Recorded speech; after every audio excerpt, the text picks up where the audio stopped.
now that we've had an interview with Barry, we're very, very happy and lucky to have Jess with us. So Jess is originally from Australia, and she's Barry's wife, but have been living in Canada for at least 20 years, would you say? Yeah, with a bit of an intermission. Yeah. Yeah, so at this point, we will be able to learn more from Jess on her experiences with work. But crucially, as you remember, they have a 2-year-old, so thank goodness she's asleep now, which is why we're able to do this interview. So thank you so much, Jess, for taking this time. Yeah, of course. So we were talking about you have moved to Canada when you were in high school. I was 16. Yes, yes. And so now that you've lived here for, you said, almost 20 years now, with a period of time being away back in Australia. That's right. Yeah. So then I'm kind of curious, just, specifically with work, you mentioned that you actually started your own business in here. That's right. Okay. Yeah. Would you like to elaborate a little bit on that? Sure. So I started a specialty cafe in a little town outside of Calgary, and I had it for 7 years, and I sold it. I'm trying to do the math. I can't remember what year I started. 2008, maybe. So yeah, huge undertaking. I was in my 20s. I had no business experience. Okay. I had never studied business. It was a fly by the seat of my pants kind of endeavor. And yet you followed your hunch. You just went for it, just by not having the experience. I think not having the experience was better, actually. Kind of like motherhood, maybe. If you know what you're getting into, you probably as I look back on it now, yeah, I think I may not have, or I may have had hesitations and not been able to listen to my instinct as well. Yeah. Because I would have been clouded by other maybe theories or research or things, but I went in completely blind. Yes. And so how was that like, starting from scratch, no experiences? How was it? It was stressful, but very rewarding. I worked a lot. I mean, I was single, I didn't have what I have now, like the commitments of I didn't have a child. I guess most importantly, but Barry and I were together for a large part of it, and I had stepkids and other responsibilities. But yeah, it was a huge learning curve, especially the first 2 years. I think was just I didn't know what had hit me, but I went all in, which is sort of my style. Yes. So what would you say would be, one or two of the most challenging experiences, and then what would be one or two of the most rewarding experiences? Of business ownership? Yeah, of things that has happened, especially in those 2 years that you started. Yeah, it's a good question. I think learning how to manage people was one of the most, I think maybe the most challenging is also the most rewarding. Learning how to manage people, it was the one thing I wasn't worried about. I thought I'm a pretty social person. I like to think I am fairly aware of how people are feeling and how people interact in a workplace. And, I think I've got this. But to actually have employees and to be managing staff and training them, and I would say that was one of the most, and then retaining them, looking at, what makes people feel part of a culture, a workplace culture, and how do you develop that from the ground up rather than, working in a place where someone else has done that for you. I really, I had to create that, which was a huge challenge, especially for someone in their early 20s. And also probably the most rewarding part. And I still have close friendships, actually, with some of my employees, my former employees. They're now out in the world doing other things, but definitely one of the most rewarding. Another challenge is just the bureaucracy of running a business, learning, like how do you, especially when you can't, especially in the beginning, you can't afford to pay people necessarily to do jobs. So how do you do your taxes? How do you get a business license? You know, all these things I didn't know about. Yes. Getting through all the red tape of what it actually means to run a business as a legal entity, you know, and to set up a corporation and payroll and, you know, all these things I had no experience with. Yes. So from there, I'm picking up two pieces I'm kind of curious about. Well, you were just talking about the challenge of, you know, how do you go about with setting up a business and making it run smoothly.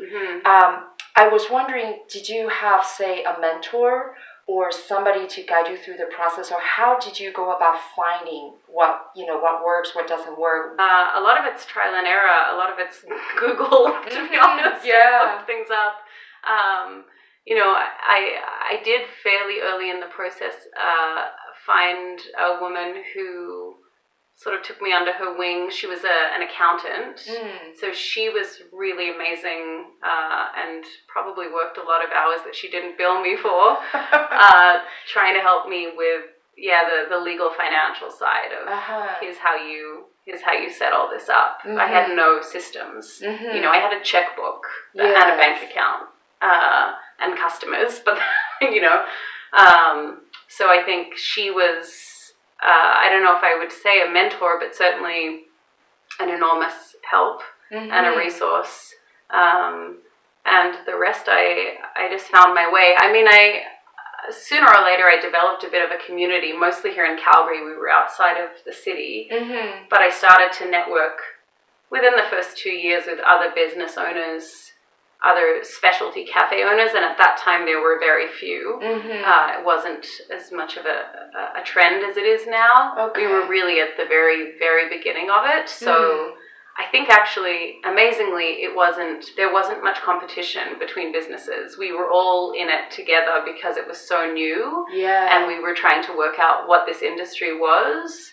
And so I would say those fellow business owners were a huge part of my learning. So it's like a team of mentors, right? Informally speaking. It's a community. It's a community of business owners. Oh, okay, so 2008 is when you started. Yeah, that's when it all started. Okay, and so, talking about specialty cafe, right? And you were also talking about you have to create that work culture. So then what does that look like? You know, first off, what's specialty cafe? Because I think this might be, even though it's trendier now, it might be, you know, in a different cultural context, we might think of it differently. And then, and even here, I think it's a big question. People may or may not agree with me. I think for me, and certainly at the time, one of the things that we were paying attention to and starting to implement in our business models was something called direct trade buying, a direct trade economic model of buying coffee. And what that meant in day-to-day terms was paying farmers more for higher quality coffee and having traceability all the way along the supply chain from the people that are growing and processing and picking coffee to the person that's making it here in Calgary or wherever in the world. And this now exists everywhere, pretty much. So it was about starting to put a face and a story to our suppliers. And not just buying the cheapest coffee possible so that we could make the most money, but starting to look at quality and at the model that we use to buy coffee. Would you say direct trade is similar or the same to fair trade? Or it's different. Yeah, it's different actually. They're different. I think direct trade has built upon principles of fair trade. The idea of fair trade is, you know, crudely speaking, just sort of securing a minimum wage, let's say, or a minimum payment that is decided upon to be fair and equitable, and ensuring that certain work conditions are also that way. Direct trade, I think, takes it a step further and says, let's cut out a middleman. There's no real organizations or regulatory bodies in the middle.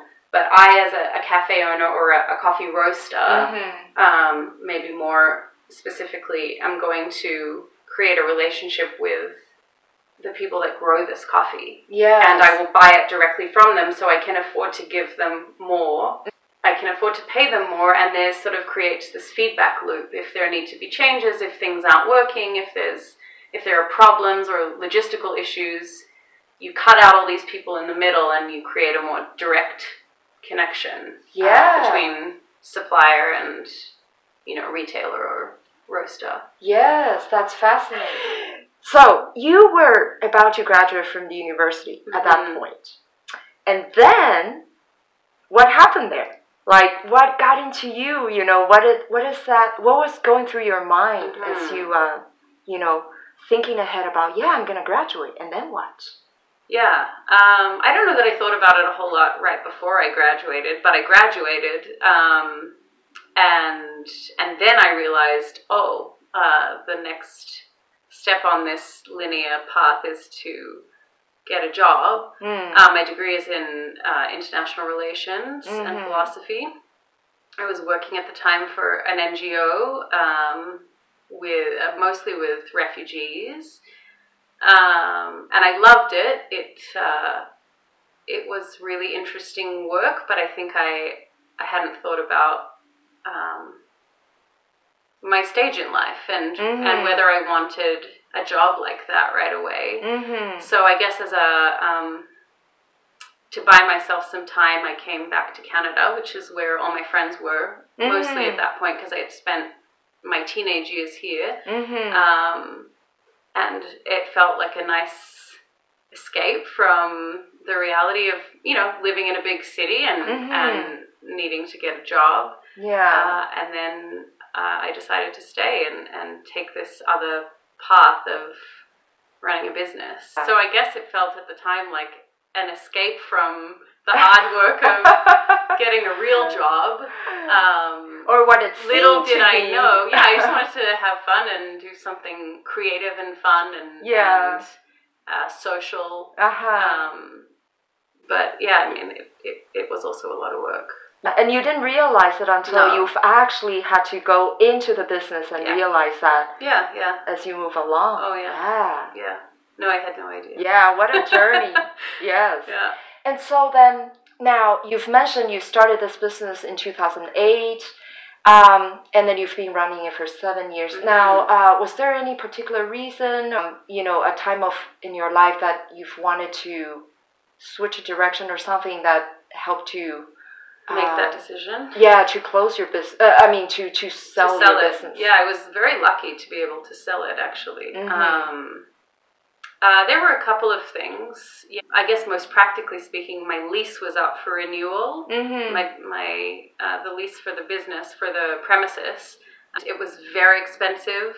The landlord was not particularly supportive of small business. And we were in negotiations for many months about what would be a reasonable lease moving forward. It would be a 10-year lease. And I think in going through those negotiations, I also started to look at, I don't know how old I would have been, maybe in my late 20s at that point. So a lot had changed between, you know, being 22 or however old I was to being almost 30, and then looking at 10 years and going, what does 10 years mean for me personally, let alone this business? And I think that's really what started it, thinking about whether that's what I wanted to do for the next decade and whether it was financially viable in the climate that existed at the time, and certainly with increasing rents and the realities of running a small business.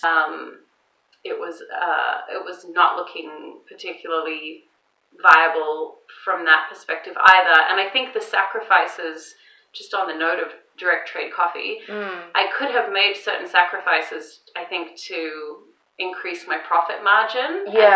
But I wasn't prepared to, because those choices didn't have integrity to me. I wasn't prepared to undercut other people or sell people short in order to sort of make the whole thing more viable. So that's really what got the ball rolling for me, thinking about whether this was right for me. And also just, you know, what meaningful work meant to me, you know, at almost 30 was a different thing than it was when I was in my early 20s. And I wanted to explore other things and other ways of creating positive change. So it sounds like it was several elements there, right? The practical aspect of the business, of financial viability, but very much so your reflection of your life. Yeah. And also the integrity of how you want to uphold your values when you do the work 100%. and how you live. Yeah. Yeah. So yeah, it sounds like a very a thoughtful process, really, when you